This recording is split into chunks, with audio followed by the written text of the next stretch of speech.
नमस्कार दोस्तों।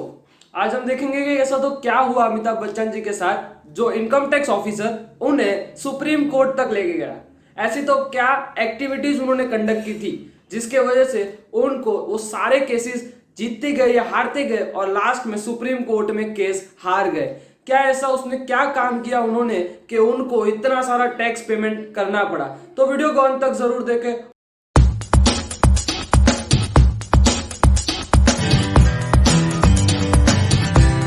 तो चलिए दोस्तों शुरू करते हैं। बहुत ही इंटरेस्टिंग सा टॉपिक है और बहुत ही मजा आने वाला है आपको अगर आप वीडियो को अंत तक जरूर देखेंगे। बहुत ही ऐसी रोचक चीजें मैं बताऊंगा जो ए बी बोले तो अमिताभ बच्चन जी को सुप्रीम कोर्ट तक जाना पड़ा। चलिए शुरू करते हैं दोस्तों। तो हम ये सेक्शन को पहले ध्यान से समझेंगे क्या केस के फैक्ट्स है, क्योंकि अगर आपको केस के फैक्ट्स ही ना पता हो ना तो आप कितना भी उस केस में पड़ जाओ आपको नहीं समझ आएगा। तो आप धीरे धीरे एकदम शांति से पूरा केस समझेंगे। सबसे पहले मैं आपको ये बता दूं, इनकम टैक्स जो कि है इनकम टैक्स एक्ट के द्वारा निर्धारित है। इनकम टैक्स में आपको इनकम पे टैक्स भरना रहता है। आपके कोई एक्सपेंस किया हो तो वो एक्सपेंस आपको इनकम में से लेस करके फिर आपको टैक्स भरना रहता है। अमिताभ बच्चन जी के साथ भी यही किस्सा हुआ था। दरअसल इनकम टैक्स में होती है 4 अथॉरिटी। ध्यान से सुनिएगा, एकदम ध्यान से, क्योंकि ये पूरा केस इसी पे बेस्ड है। इनकम टैक्स में होती है 4 अथॉरिटीज। सबसे पहले आती है कमिश्नर ऑफ इनकम टैक्स, जिसे बोलते हैं CIT, commissioner of income tax. दूसरी आती है ITAT, income tax appellate tribunal, जो ट्रिब्यूनल कोर्ट की तरह ही होती है पर इनकम टैक्स एपेलेट ट्रिब्यूनल। तीसरी आती है हाई कोर्ट। चौथी आती है सुप्रीम कोर्ट। सुप्रीम कोर्ट और हाई कोर्ट इनकम टैक्स में नहीं बताई, पर कॉन्स्टिट्यूशन ऑफ इंडिया बता रहा है कि इनकम टैक्स में आप अगर कोई भी केस आपसे कोई भी फंडामेंटल राइट आपका हार्म होता है तो आप हाई कोर्ट या सुप्रीम कोर्ट में जा सकते हो। क्या बताया मैंने? 4 चीजें। CIT commissioner of income tax, फिर आता है अपना ITAT, फिर आता है हाई कोर्ट, फिर आता है सुप्रीम कोर्ट। केस के फैक्ट्स ये है कि अमिताभ बच्चन जी ने फिनेंशियल ईयर 2001 का रिटर्न भरा 2001-2002 में, जो कि सही भरा। रिटर्न उन्होंने सही भरा। 2003-2004 असेसमेंट ईयर, मतलब कि कुल 2 या 3 साल बाद जब असेसिंग ऑफिसर ने उनका रिटर्न असेस किया, मतलब कि चेक किया, तो उनको कुछ 13 या 14 पॉइंट खामी के नजर आए। तो 2003-04 में जब असेसिंग ऑफिसर ने, मतलब कि जो चेकिंग ऑफिसर होता है इनकम टैक्स में, उन्होंने जब असेस किया तो उनको ये 13 या 14 पॉइंट खामी के नजर आए। उन्होंने बताया असेसी को, मतलब कि अमिताभ बच्चन जी को, कि आपके रिटर्न में ये 13-14 पॉइंट जो है वो मुझे बस ठीक नहीं लगे। तो अमिताभ बच्चन जी ने फिर से रिवाइज रिटर्न किया। रिटर्न रिवाइज मतलब कि फिर से नया रिटर्न भरा इनकम टैक्स को, और उस रिटर्न में उन्होंने एक बहुत ही बड़ी, क्या बोल सकते हैं, गलती बोल सकते हैं, या तो वो सही भी हो सकते हैं, जरूरी नहीं है उनकी गलती हो सकती है। उन्होंने उस रिटर्न में 3 करोड़ 17 लाख रुपए का एक एक्सपेंस और एक क्लेम किया। ध्यान से सुनिएगा, 3 करोड़ 17 लाख रुपए का एक्सपेंस क्लेम किया। जो एक्सपेंस वो बता रहे थे कि वो मेरे सिक्योरिटी के लिए, क्योंकि मैं एक बहुत ही बड़ा अभिनेता हूं तो मेरी पर्सनल सिक्योरिटी के लिए मैंने सिक्योरिटी एजेंसीज को पे किया था। तो 3 करोड़ 17 लाख रुपए पे करने के बाद जब असेसिंग ऑफिसर को लगा कि भाई ये पे कहां से हुए, उन्होंने कैसे पे किए, तो अमिताभ बच्चन जी से पूछा गया कि एबी जी आपने कहां से पे किए। उन्होंने बोला हमारे पास जो बैलेंस कैश पड़ा हुआ था, ध्यान से सुनिएगा, हमारे पास जो बैलेंस कैश पड़ा हुआ था उसमें से मैंने पे कर दिए। तो उन्होंने बोला आपके पास कोई प्रूफ होगा, रिसीट होगी कि आपने पेमेंट किया, सामने वाले ने आपको वाउचर दिया होगा। तो बोले वो मैं नहीं बता सकता। तो असेसिंग ऑफिसर ने सीधा बोला क्यों नहीं बता सकते? अगर आप नहीं बता सकते तो आपको एक डिडक्शन नहीं मिलेगा। उन्होंने रिक्वेस्ट की एबी जी ने असेसिंग ऑफिसर को कि भाई ये मेरा जो एक्सपेंस है वो जेन्युइन एक्सपेंस है, मैं इसलिए नहीं बता पा रहा हूं क्योंकि ये मेरी पर्सनल सिक्योरिटी का सवाल है और मेरी पर्सनल सिक्योरिटी के साथ मैं कोई भी जोलजाल नहीं करना चाहता। ये ऐसी सिक्योरिटी थी, सिक्योरिटी एजेंसीज को मैंने पेमेंट किया है जिसका अगर मैं नाम बार रिवील कर दूंगा तो मेरे सिक्योरिटी में बहुत बड़ा हार्म हो जाएगा, मेरे सिक्योरिटी में बहुत बड़ा हार्म हो जाएगा। तो इस चीज के लिए असेसिंग ऑफिसर ने उन्हें वो डिडक्शन क्लेम करने नहीं दिया और उनके ऊपर और एक चार्ज लगा दिया कि ये आपने कहीं ना कहीं गोलमाल किया, ये ब्लैक मनी है आपका। ब्लैक मनी में आपको लगता है सेक्शन 69C, उनके ऊपर लगा अनएक्सप्लेन्ड एक्सपेंडिचर, मतलब कि ऐसे एक्सपेंडिचर, ऐसे खर्चे जिसे आप इनकम टैक्स ऑफिसर को समझा नहीं पाते, और उन पे ऐसे एक्सपेंसेस या ऐसे इन्वेस्टमेंट पे इनकम टैक्स में बताया गया है 78% ऑफ टैक्स।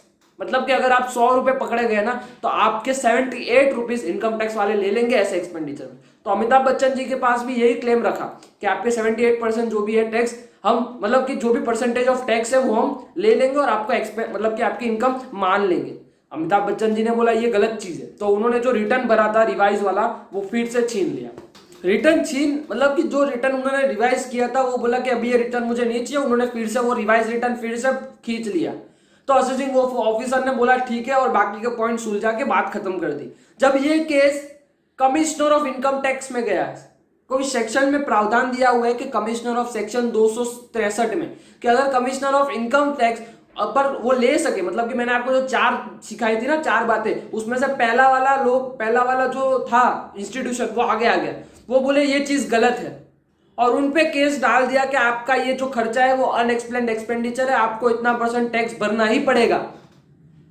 उन्होंने ये बात बताने के बाद अमिताभ बच्चन जी ने ना बोला कि ये चीज गलत है, वो केस उन पे इतना ऑर्डर पास हो चुका हुआ था। ये जो 13-14 बात जो असेसिंग ऑफिसर ने बताई थी ना, उसके बाहर जाकर सीआईटी मतलब कि कमिश्नर ऑफ इनकम टैक्स ने काम किया था। अपने परव्यू के बाहर जाकर कमिश्नर ऑफ इनकम टैक्स ने काम किया था। ये बात अमिताभ बच्चन जी के दिमाग में खटकी, उनके कंसल्टेंट्स, उनके जो सीए, उनके प्रोफेशनल को ये बात खटकी कि सीआईटी अपने परव्यू के बाहर जाके कैसे काम कर सकता है। उन्होंने केस फाइल किया आईटीएटी में, सेकंड अथॉरिटी। सीआईटी ने अपना जजमेंट सुना दिया, फिर उन्होंने फाइट किया आईटीएटी में। आईटीएटी में हुआ ये कि उन्होंने भी सीआईटी का फेवर लिया, बोले सीआईटी ने जो बोला है वो फाइनल है, सीआईटी ने जो बोला है वो सही बोला है। आईटीएटी वाले ने, आईटीएटी के पास भी अमिताभ बच्चन जी केस हार गए। तब उन्होंने केस फाइल किया हाई कोर्ट में। किस हिसाब से केस फाइल किया, तो कॉन्स्टिट्यूशन ऑफ इंडिया में लिखा हुआ है कि अगर आपको कुछ भी फंडामेंटल राइट हार्म होती है तो आप फाइल कर सकते हो हाई कोर्ट में। जब हाई कोर्ट में उन्होंने केस फाइल किया तो हाई कोर्ट ने अमिताभ बच्चन जी के फेवर में केस डाल दिया। बोले कि कमिश्नर ऑफ इनकम टैक्स ने अपने परव्यू में बाहर जाकर काम किया है, इसीलिए उन्होंने हाई कोर्ट में अमिताभ बच्चन जी केस जीत गए। सीआईटी वाले ने बोला कि अगर ये तो गलत है, मैंने अपने परव्यू के बाहर जाकर काम, मैंने अपने सर्कल के बाहर जाकर काम किया ही नहीं है, इसीलिए उन्होंने फाइल किया सुप्रीम कोर्ट में। सीआईटी ने फाइल किया केस सुप्रीम कोर्ट में और हो गया सीआईटी वर्सेस अमिताभ बच्चन जी, जो है सुप्रीम कोर्ट का लैंडमार्क जजमेंट जो बताता है। और उस सुप्रीम कोर्ट के जजमेंट में आखिरकार अमिताभ बच्चन जी हार गए और उन्होंने 3,17,00,000 रुपए पे उनको टैक्स भरना पड़ा।